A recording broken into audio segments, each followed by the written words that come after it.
Buenos días, Jordi. Buenos días. Tengo aquí en mis manos Historia Mínima de Cataluña, entonces yo creo que la pregunta evidente que se le ocurre a alguien, la primera es ¿por qué otra historia de Cataluña? Además una historia mínima en este caso. Bueno, una historia mínima porque era la manera de encajarla en esta estupenda colección que aparece tanto en México como en España. Esa era la idea de la historia mínima. La otra, ¿por qué una historia de Cataluña? Y es una pregunta perfectamente pertinente teniendo en cuenta que hay muchas historias de Cataluña, sobre todo escritas en catalán, es cierto, pero hay muchas.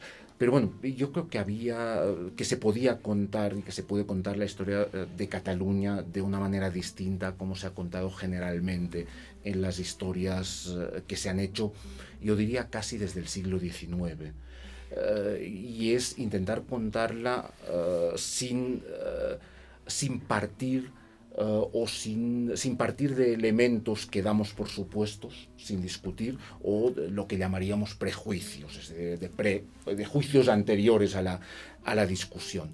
Y ese es un poco el intento de esa historia mínima de Cataluña, es decir, no partir de la idea o no dar por supuesto nada, no dar por supuesto que Cataluña ha sido una nación milenaria, no dar por supuesto que existe un Estado catalán en el siglo XVII, en el siglo XVIII, no dar por supuesto que los catalanes son más modernos que el resto de los españoles, cosas que se dan casi siempre por supuestas en esas historias de Cataluña, sino ir viendo la evolución de Cataluña en el tiempo, desde su formación en torno a los siglos X-XII, evidentemente con unas páginas dedicadas a un territorio o a un espacio que no es Cataluña, pero que es el territorio que después va a ser Cataluña como previo, y a partir de la época medieval cómo se desarrolla, digamos, esa entidad y también plantearnos en cada momento qué es esa entidad. Pero con total normalidad. Yo quería hacer una historia de Cataluña, lo he dicho en alguna ocasión y estoy convencido de ello, una historia de Cataluña que fuera normal, es decir, que fuera como cualquier historia de otro territorio, y por lo tanto no dando por supuesto que hay cosas en la historia de Cataluña que no se pueden discutir, que no se pueden cuestionar y que hay que asumir necesariamente. Usted empieza con una cita de Gaziel, el periodista de la época republicana, que es como poco provocativa, ¿no? Hablando de la historia de Cataluña de Ferran Soldevila, y entonces dice que era una historia maravillosa, espléndida, etcétera. Dice, pero decía sin embargo de un problema. No era tanto la historia estricta de unos hechos como la de un deseo maravilloso urdido con ellos. Claro, ese es un poco el problema. Y Gaziel escribe estas palabras en el año 1938. Él ha tenido que irse de la Barcelona revolucionaria de julio del 36 porque los anarquistas han puesto precio a su cabeza. Era el director de La Vanguardia anteriormente, y en París él relee la historia de Cataluña de Soldevila, que se había publicado en el año 34-35, son 3 volúmenes, y la conclusión es esa. Es un libro precioso, un libro maravilloso, los hechos están ahí, pero el autor ha construido con esos hechos un relato que lo atribuye a una entidad que no existe. Es decir, Cataluña como nación y Estado que vienen de muy lejos. Por lo tanto, él dice, finalmente, eso no es la historia de Cataluña. Eso es la historia del sueño de Cataluña, es decir, de lo que quisiéramos los nacionalistas catalanes que fuera Cataluña. Y él termina diciendo, cuando termine la guerra civil, dependiendo de, bueno, como él reescribe luego ese texto más adelante, ya sabe quién ha ganado la guerra civil, qué ha pasado, pero dice, cuando termine la guerra civil habrá que plantearse escribir otra historia de Cataluña que no nos cuente lo que nos hubiera gustado ser, lo que queremos ser, sino lo que ocurrió realmente, que es algo que no es muy distinto a lo que reclamaba Vicens Vives en los años 34-35 en las polémicas con Soldevila y con Rovira y Virgili. Hagamos una historia que se atenga a lo que conocemos a través de los archivos, los documentos. Vamos, de alguna manera no nos inventemos una historia de Cataluña, que puede ser muy bonita, como la de Soldevila, pero que no responde a la realidad, porque esa Cataluña descrita no existe como tal. ¿Tiene algo que ver con esa voluntad de escribir una historia de la Cataluña no imaginaria o no de cuento de hadas, que usted mismo cuenta en algún momento, en la distribución del tiempo dedicado a cada periodo? Es decir, sorprende mucho, y sobre todo comparado con las grandes historias románticas del siglo XIX, las de Cataluña, pero también las de España. Es decir, o sea, el escaso peso que tiene la época medieval y el alto peso que tiene la época contemporánea. Aproximadamente las 2/3 partes del libro están dedicados a la Cataluña del siglo XIX, siglo XX.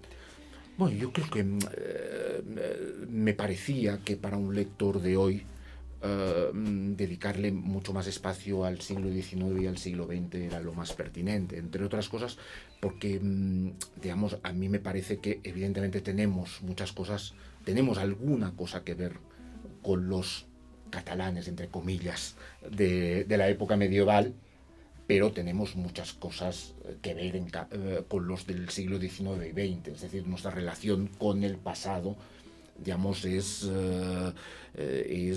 va disminuyendo de alguna manera con el tiempo, algo que el nacionalismo y, por ejemplo, los gobernantes actuales en Cataluña no tienen demasiado claro. Es decir, cuando dicen hoy hay que corregir cosas que ocurrieron hace 300 años, como si estuviéramos en la misma sociedad y fuéramos de alguna manera herederos de esa sociedad y tuviéramos que resolver lo que ellos no fueron capaces de resolver. A mí me parece que a medida que va pasando el tiempo cada vez tenemos menos cosas en relación con esos antecedentes, y por lo tanto para entender la Cataluña de hoy había que hablar sobre todo del siglo XIX y el siglo XX, y sobre todo del siglo XX, porque es el momento en el que Cataluña y los dirigentes en Cataluña pretenden construir una nación Cataluña, una nación que no ha existido hasta ese momento. Y de hecho el siglo XX y principios del siglo XXI es la lucha por la construcción de una nación que un día, y ese día ha llegado de alguna manera, un día habrá que poner encima de la mesa si esa nación además se convierte en un Estado, que es, digamos, el dilema de hoy. Digamos, el nacionalismo hoy ha dado el paso siguiente, es decir, esa nación que hemos construido a lo largo del siglo XX, ahora además aspiramos a que sea un Estado. En cambio, a mí me parece que más allá de dedicar mucho espacio a la época medieval, a la época moderna, lo que había que hacer era de alguna manera, digamos, contar esa época al margen, digamos, de todos esos mitos creados por la historiografía romántica. Pero en tanto que en mi narración no partimos de la existencia de esos mitos, de esos prejuicios, etcétera, etcétera, la importancia de la época medieval o de la época moderna de alguna manera se reduce en mi discurso, y en cambio toman mucha más importancia los hechos más recientes. Una última pregunta ya para terminar. Supongo que es consciente de que desde el punto de vista editorial es un buen momento para sacar una historia mínima de Cataluña, pero eso tiene un problema, y es que va a ser leída con una lectura muy, muy política. O sea, ¿usted cree que se puede y se debe leer su libro sin tener en cuenta los últimos acontecimientos de Cataluña o no? Yo creo que debería poder, y sería lo ideal hacerlo sin eso. De hecho, el libro sale en este momento, pero sale en este momento por mi culpa. Sale por mi culpa porque yo no lo entregué cuando habíamos quedado que lo entregaría. Digamos, este era un libro que debería haber aparecido en 2014, no en 2015. Y por lo tanto, quizás leído en 2014 hubiera sido no muy distinto, pero relativamente distinto. Y yo creo que es decir, debería ser un libro que pudiera leerse más allá del conflicto actual.